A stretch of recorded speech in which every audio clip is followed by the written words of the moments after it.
The related developments, the Nigerian foreign exchange markets, NAFEM, and parallel markets witnessed one of the worst weeks in recent history in terms of the exchange rate between the Naira and dollar. Closing rates stood at 808 Naira to a dollar and 1,170 Naira to a dollar on the official and black markets in that order. This reflects a significant 5.4% decline on the official NAFEM market, making the lowest weekly closing rate ever seen in Nigeria's exchange rate history.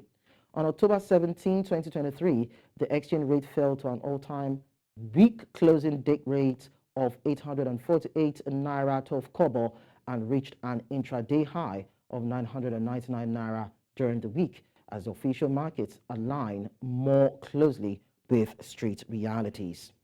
To further discuss this, I'm being joined by Kasimu. Garba Kurfi is the MD CEO at Securities and Funds Limited. You're welcome, Garba.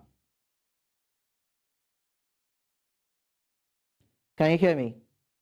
You may need to unmute your device. Hello, Kasimu. We need you to unmute your device so that we can hear you. Yeah.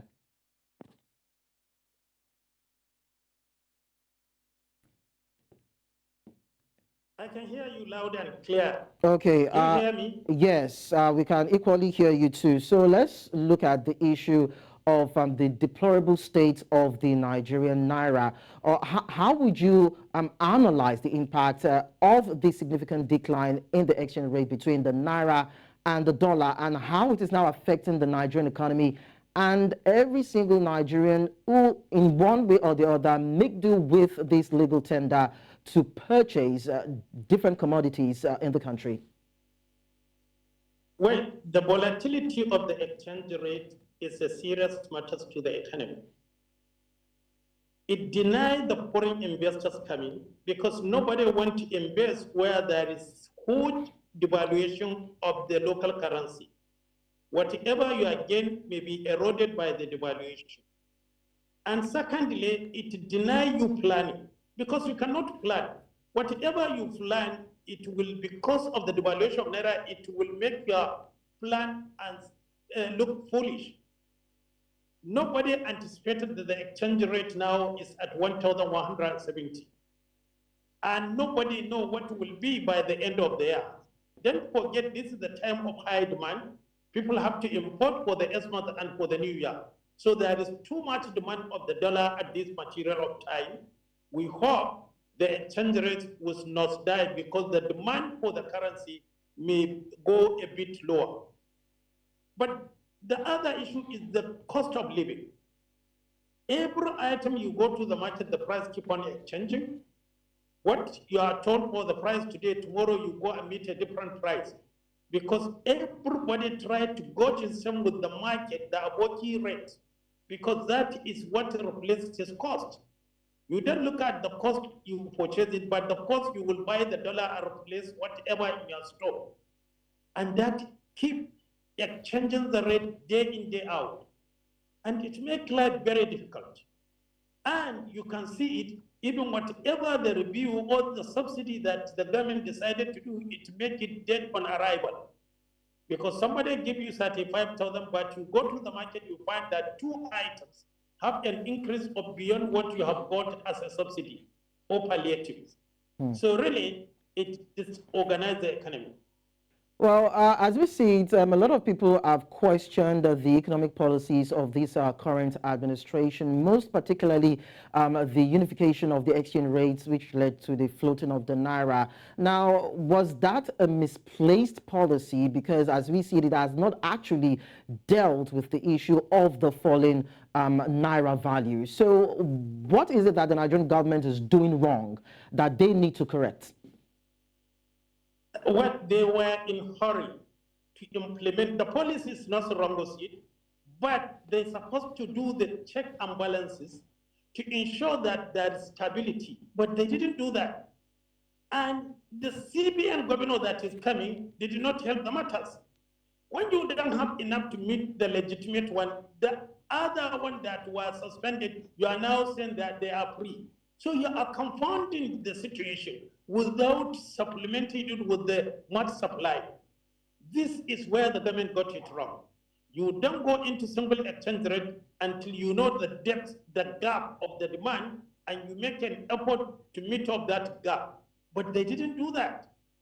And instead for CBN to help the economy, now those items were banned. Now you say they are free to go. So there is more demand with less supply, and the only way is for the price to go up. So this is where they are getting it from.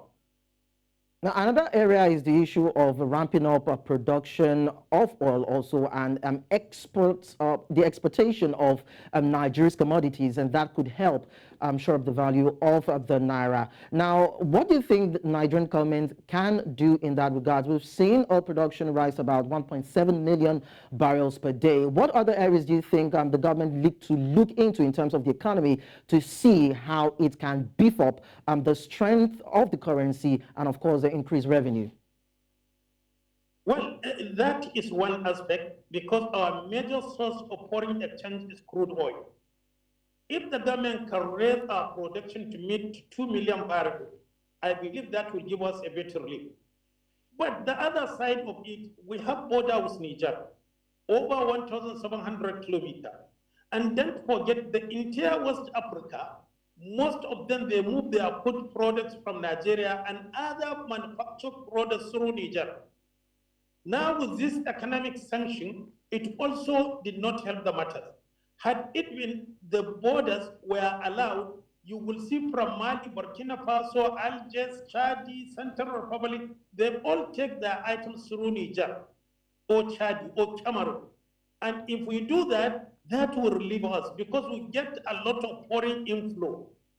Remember, just recently, a person from Chad lost 15 million naira through CF currency in Kano, but a good Samaritan got the money and give him. This is just a single one person.